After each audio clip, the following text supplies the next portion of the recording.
vocês. E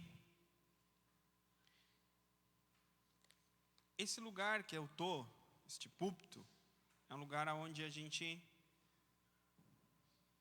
ministra a palavra de Deus com sinceridade de coração, como se estivesse falando a Deus. E pela primeira vez, acredito, uma das primeiras vezes, hoje eu não preparei nada para ministrar para vocês. Não significa que eu não tenho palavra nenhuma, né? Tem tantas que eu mando de manhã, né? Mas eu tô preparando uma palavra para a tenda que o Senhor colocou no meu coração, e esses dias eu venho ministrando ela. Então eu não vou compartilhar aqui, vou deixar para vocês verem lá na tenda. Mas eu vou compartilhar algumas impressões, alguns pensamentos que essa semana o Espírito Santo colocou no meu coração, que acredito que condiz com a realidade que eu estou vivendo, e também acredito que possa falar com a realidade de vocês. Na tenda eu vou ministrar, um dos dias eu vou ministrar sobre a remissão dos pecados. E eu vou ministrar em Marcos. Então, essa semana eu estou estudando Marcos capítulo 1. Mas, enquanto eu estava estudando Marcos, no texto da tentação de Jesus, Marcos capítulo 1, versículo de número 9, a minha versão é a Almeida Corrigida, diz assim: e aconteceu naqueles dias que Jesus, tendo ido de Nazaré da Galileia, foi batizado por João no Rio Jordão. E logo que saiu da água, viu os céus abertos e o Espírito que como pomba descia sobre ele. E ouviu-se uma voz do céu que dizia: Tu és o meu filho amado, em quem me comprazo. E logo o Espírito o impeliu para o deserto. E ali esteve no deserto 40 dias tentado por Satanás. E vivia entre as feras, e os anjos o serviam. Esse texto fala quando Jesus recebeu o batismo com o Espírito Santo, que foi a preparação de Jesus para o ministério público dele. Quando o Espírito Santo desceu sobre Jesus, pensem só, Jesus, antes de receber o batismo do Espírito Santo, Jesus já havia nascido do Espírito Santo, sim ou não? Então, Jesus nasceu de homem, nasceu de varão? Não, Jesus nasceu da Virgem Maria e do Espírito Santo. Então, Jesus nasceu do Espírito. E depois que Jesus nasceu do Espírito Santo, ele foi batizado pelo Espírito Santo. O Espírito Santo, João Batista disse que viu descer sobre Jesus como pomba, certo? Prestem atenção que Jesus é o nosso modelo. O que aconteceu com Jesus acontece com a gente também. Ele é o primeiro, ele é as primícias. Por exemplo, a Bíblia diz que quem nasce da carne é carne, mas quem nasce é espírito. E Jesus disse para Nicodemos que era necessário Nicodemos nascer de novo, ou seja, nascer porque para ser igual a Jesus, ele tinha que nascer do Espírito, porque Jesus nasceu do Espírito. Então, só que quando Nicodemos nasceu do Espírito, ele precisava agora que viesse sobre ele o Espírito Santo. Para quê? Para ele iniciar o ministério. Entendeu? Então, a igreja, a mesma coisa. Quando ouve a palavra, quando se arrepende, nasce de novo. Nós nascemos do Espírito. Só que depois é necessário o batismo no Espírito Santo para poder testificar com poder. Quando Jesus recebeu o Espírito Santo, veio sobre ele, igual Atos capítulo 2, veio sobre eles. Vocês vão ver por toda a Bíblia essa palavra, o Espírito Santo vir sobre.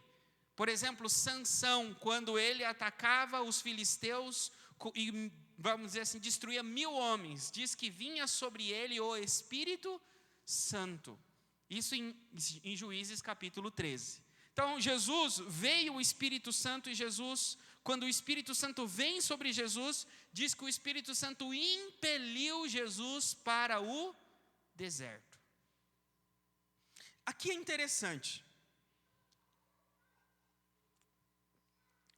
O Espírito Santo, quando desceu sobre Jesus, como que colocou dentro dele um desejo, uma vontade, uma impressão, dizendo: vai para o deserto, se retira para jejuar. E aqui eu vejo uma chave, um princípio do poder de Deus. Nem todo mundo que é batizado no Espírito Santo manifesta o poder de Deus. Muitas pessoas falam em línguas, muitas pessoas tiveram uma experiência do batismo do Espírito Santo, mas elas não manifestam os dons, não manifestam a revelação, não manifestam a palavra de conhecimento, não manifestam a cura, não manifestam a libertação, não manifestam o poder. Por quê? Porque não teve o momento, o tempo de autonegação. O Espírito Santo aqui, logo quando desceu sobre Jesus, a primeira coisa foi: eu preciso ir jejuar, eu preciso ir para o deserto. Então Jesus, somente após 40 dias no deserto, é que ele inicia o ministério pregando, curando, fazendo a obra. Perfeito? E aqui é um ponto para nós, que eu quero trazer para vocês. Diz que ele esteve no deserto 40 dias tentado por Satanás. Ou seja, foi um momento de privação, foi um momento em que Jesus, vamos dizer assim, um momento difícil na vida de Jesus. E Satanás tentando e oprimindo Jesus. E diz que ele estava em meio às feras. Então, às vezes, nós estamos no deserto. Às vezes, o Espírito Santo vai nos impelir ao deserto. E no deserto, a gente vai se sentir oprimido pelo diabo, vai se sentir perseguido pelo diabo, vai sentir que parece que o diabo não dá sossego. Se não ataca a gente, ataca nosso filho, ataca nosso marido, ataca a nossa família. É alguém à nossa volta, para quê? Parece que faz tudo para nos atingir. Então, se não ataca diretamente a nós, ataca aqueles que estão à nossa volta para nos atingir. Ou seja, não nos dá sossego. E Jesus estava assim, 40 dias ali no deserto. Segundo, depois de ser atacado, Jesus estava entre as feras. E às vezes também nós estamos entre as feras. As feras à nossa volta, que nos tratam mal, as feras que nos perseguem, as feras que querem tomar o nosso lugar, as feras que querem nos derrubar, as feras representam os perigos. Então Jesus estava no deserto, perseguido, tentado e oprimido pelo diabo e rodeado de feras. Tá bom, né? Só que diz que os anjos o serviam. Quando nós estamos sendo oprimidos pelo diabo, quando nós estamos passando por um momento, estamos num local de privação, no deserto. O deserto não tem abundância. E quando estamos rodeados de feras, de inimigos, é nessas horas, nesses momentos, que os anjos nos servem. Os anjos cuidam de nós enquanto nós dormimos. Os anjos preparam um alimento para nós, preparam uma porta para nós. Não permite que nada falte. Anjos são seres, seres espirituais, sobrenaturais. Resumindo, esse texto, ele traz essa ideia, que nós somos cuidados sobrenaturalmente nos momentos mais difíceis da nossa vida. Se Jesus, da mesma forma, foi servido e cuidado pelos anjos no deserto, também no deserto da nossa vida existe miríades e miríades de anjos para cuidar de nós. Então não tenha medo, não desfaleça. Esse é o primeiro texto. O segundo texto, o segundo ponto que eu pensei hoje, na verdade foi ontem, eu conversei até com a minha esposa no carro. Eu estava lendo, ainda em Marcos, Jesus está andando na beira do mar da Galileia, no versículo 16, e diz assim: e andando junto ao mar da Galileia, viu Simão e André, seu irmão, que lançavam a rede ao mar, pois eram pescadores. E Jesus lhes disse: vinde após mim, e eu farei que sejais pescadores de homens. Aqui Jesus está chamando os discípulos para que eles deixem as redes de peixe e passem a ser pescadores de homens. Mas esse texto que chamou a minha atenção foi Jesus dizer o seguinte: eu vos farei pescador de homens. Esse texto está dizendo que ninguém ganha vidas por si só. Ninguém pode dizer assim que é um evangelista de mão cheia por si só. Jesus está dizendo que Ele capacita aqueles que o seguem.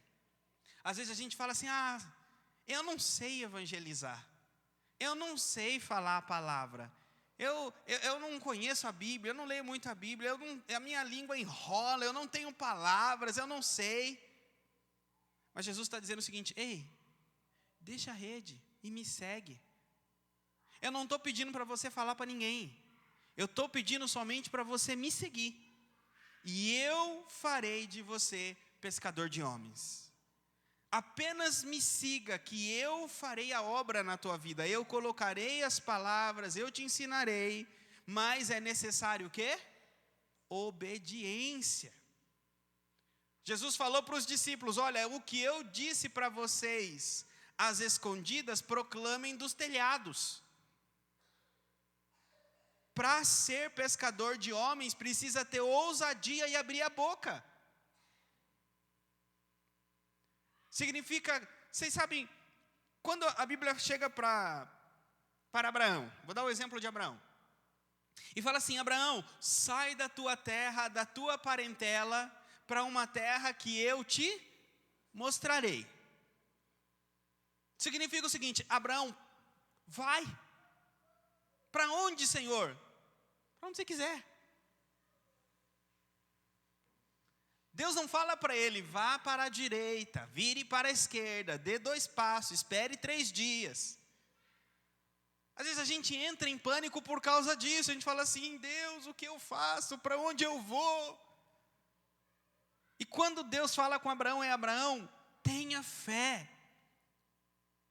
Ande, escolha e creia que eu conduzo as tuas escolhas. Creia que eu conduzo os teus passos. É como que ele está dizendo o seguinte: Pedro, quando saiu do barco, não saiu do barco e a água, não é? Afunda, é mole. Mas Jesus fala o seguinte: põe o pé e pisa, que quando você pisar, ela vai firmar debaixo do teu pé. Jesus falou isso para Pedro? Não, Jesus só falou: sai, então vem. Pedro teria que acreditar que no momento em que ele pisasse na água, ela ia firmar debaixo dos pés dele. Sim ou não? Então, isso é fé.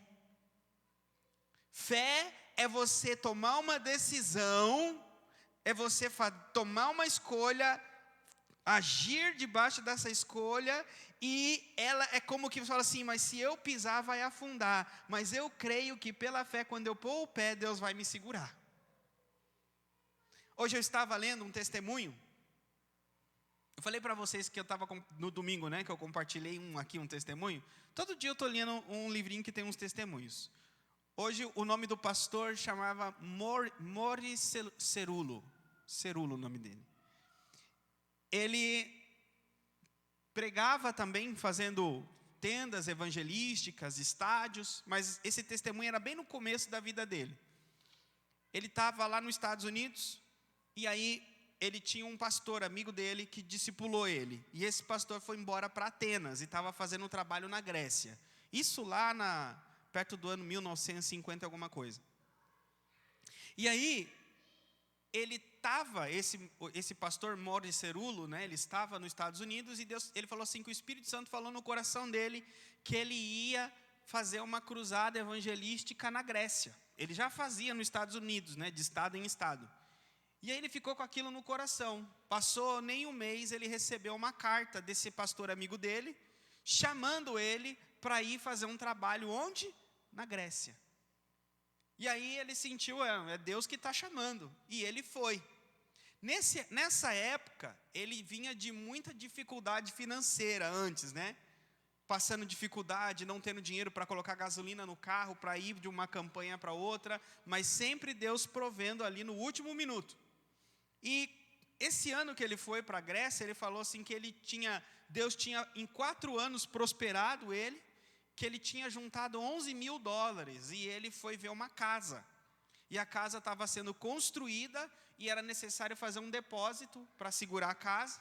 E aí ele conversou com a mulher dele, depois de anos morando de aluguel, sofrendo. Ele falou, a gente fez um depósito de $600 e segurou a casa. E aí ele recebeu o convite para ir pregar na Grécia. E aí quando ele foi comprar a passagem, era $867. Era tipo 3, 4 salário mínimo, muito mais. E ele falou assim que não sabia o que fazer, porque era muito dinheiro. Aí ele falou que ele, encerrando uma campanha, o culto na tenda, ele veio uma mulher, ele sentiu no coração de orar por um casal, e ele orou porque a mulher estava com as costas tortas. Quando ele orou, Deus curou ela instantaneamente, endireitou os ossos dela e curou toda a artrite que ela tinha. E aí ela foi para casa. No final daquele tempo dele ali, ela veio, subiu e colocou um envelope no bolso dele. E aí ele nem olhou o envelope, aí ela foi, cutucou ele e mandou ele olhar o envelope. Quando ele abriu o envelope, tinha $865,50. Exatamente o valor do cheque, o valor para comprar a passagem para ir para Atenas. E aí ele foi para Atenas. Chegando em Atenas, o pastor recebeu ele, e aí ele começou a falar com o pastor todo animado. E aí, como é que está o preparativo aí para a cruzada? Já fez os cartazes para divulgar? Aí o pastor falou, então, tem um problema que eu tenho que te falar.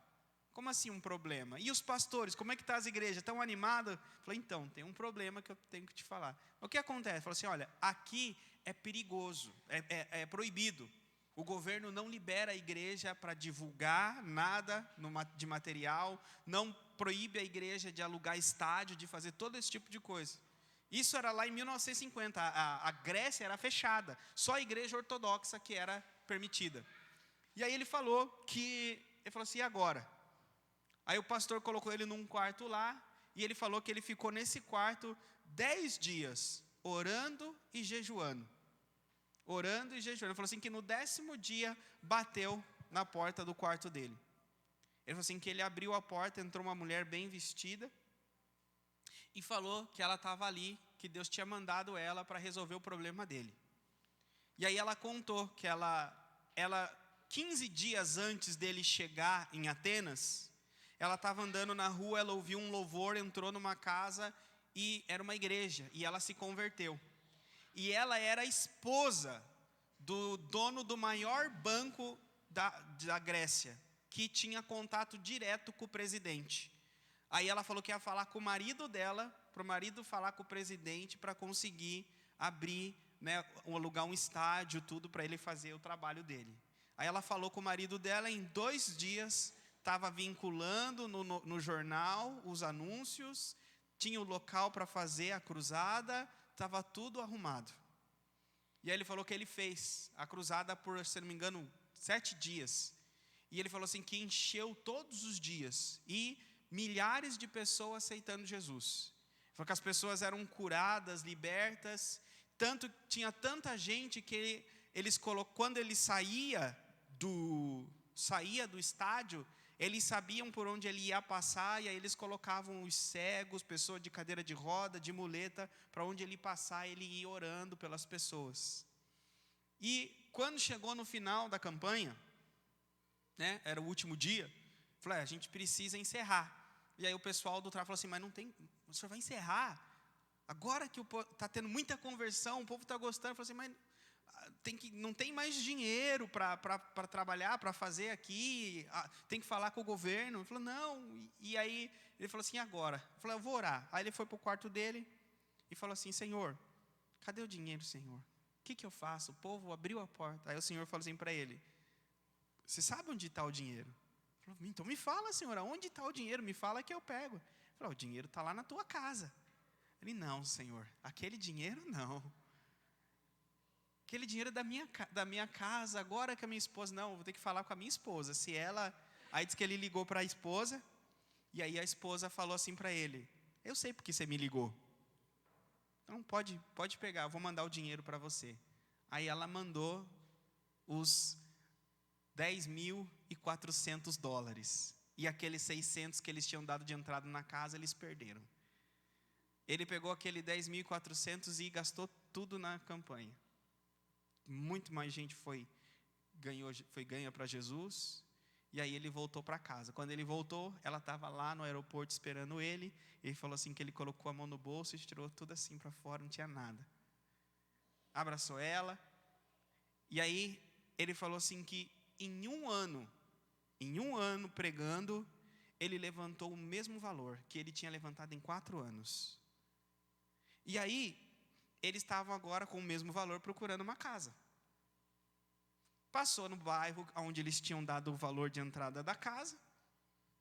E aí, a casa que era dele estava lá, para vender.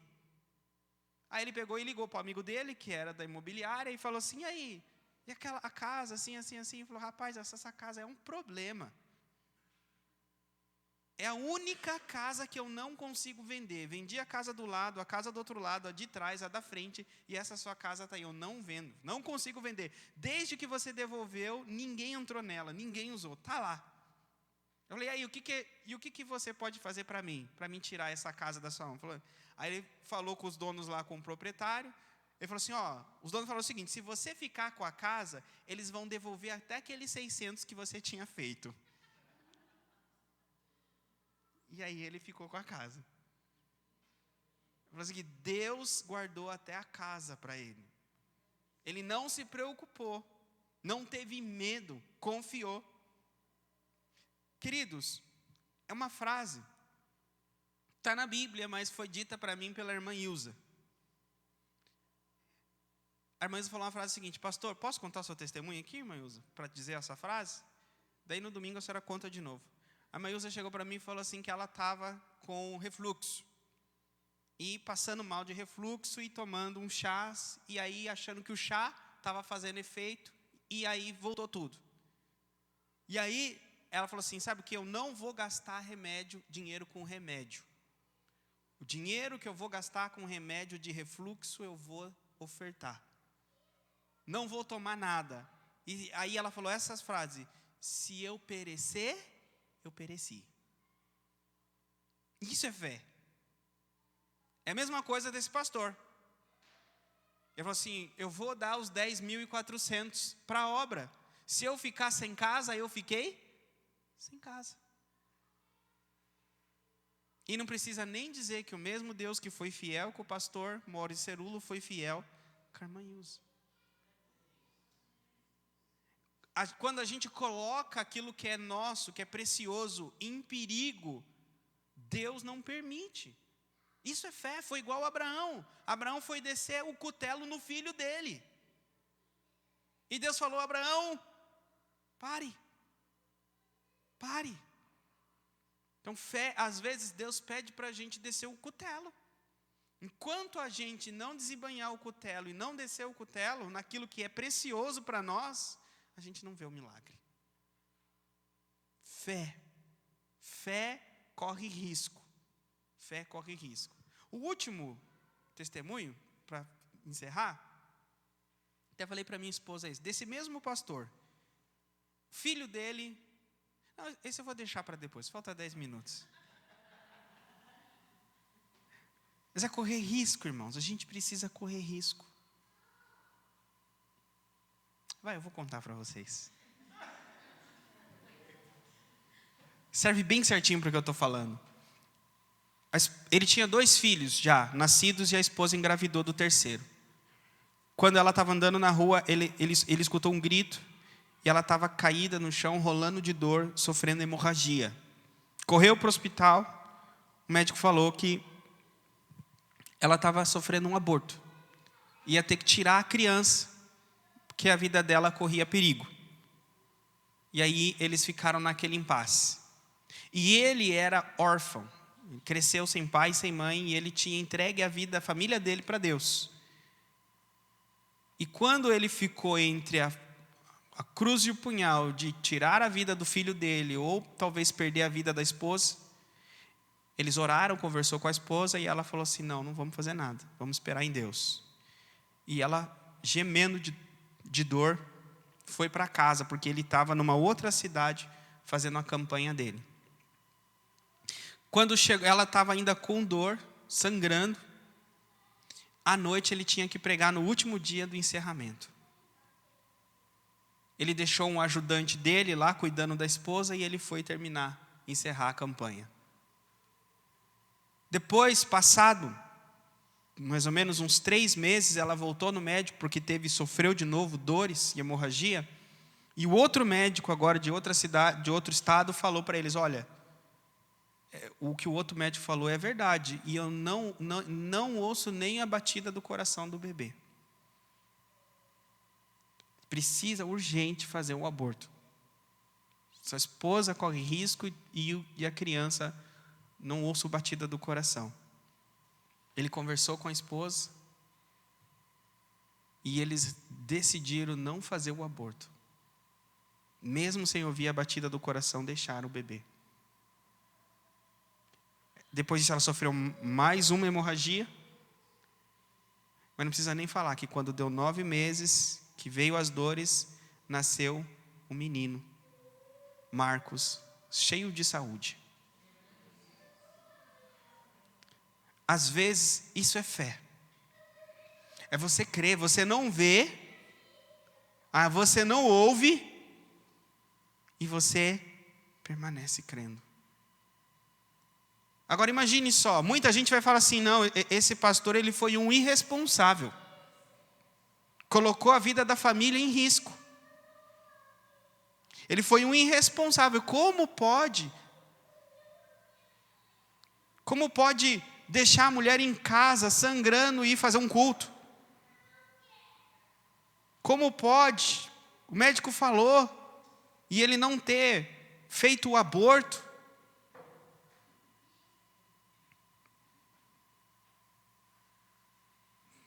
Às vezes o que Deus pede para a gente, às vezes um ato de fé nosso vai gerar crítica da pessoa ao nosso lado. Às vezes você age com fé, o seu marido vai te criticar. Sua família vai te criticar. Quem de nós não ia criticar Abraão de levantar a faca para o próprio filho? Ou vocês iam falar, não, Abraão, vai. Quando a gente não entende o que os outros fazem pela fé, não falemos nada. Cada um é responsável pelas próprias atitudes de fé perante Deus. E nós devemos crer. Nós devemos fazer a nossa parte. Porque às vezes, com medo de ser criticado pelas pessoas, com medo de ser visto por fanático, por louco, por tolo das pessoas, a gente não recebe o nosso milagre. Aí a gente vive igual todo mundo vive. Vive no ordinário. Dependendo de médico como todo mundo depende, dependendo de remédio como todo mundo depende, dependendo do mundo como todo mundo depende. Aí nunca vê um milagre. Nunca vê, não sabe, não acredita que seja mais possível milagres. Agora, quando você vai lá para os fins do mundo, na África, na Índia, fala, mas pastor, por que lá tem? Porque lá eles não têm recurso, ou é um milagre ou é um milagre. Sabe por que eles têm milagre? Porque eles não têm recurso. E têm fé no milagre. Agora, nós lutamos para receber o milagre porque nós temos uma escolha. Ou escolhemos o recurso, ou escolhemos o milagre.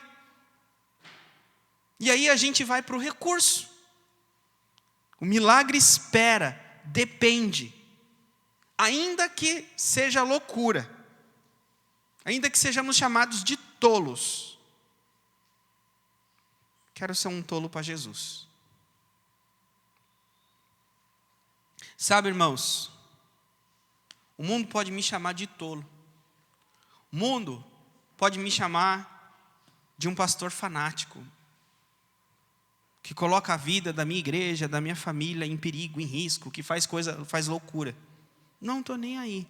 Se eu sentir paz no coração, se Deus colocar paz no meu coração, e não for contra a palavra de Deus, que eu também não sou auto-enganado, o que adianta ter paz no coração e ser contra a palavra? Agora, se você falar para mim, não me mostrar onde está na Bíblia, e Deus colocou paz no meu coração, a gente deve ir até o fim. Já pensou? A gente chegar no céu, e Jesus falar, você se preocupa mais com o homem do que o que eu tinha para você? Você teve mais medo do que as pessoas iam pensar de você, do que eu ia pensar de você? Por isso você não recebeu mais. Por isso você não recebeu. Por isso você não viveu o milagre. Por isso você não viveu o impossível. Porque você não viveu para mim. Que venhamos viver somente para Deus. Crer somente nele. E deixe que o mundo fale. Porque o mundo é boca do diabo. Como assim, pastor? A Bíblia diz, o mundo jaz no maligno. Então, que venhamos crer e esperar em Deus. E vamos ver o milagre. Amém? Vamos preparar a nossa contribuição agora?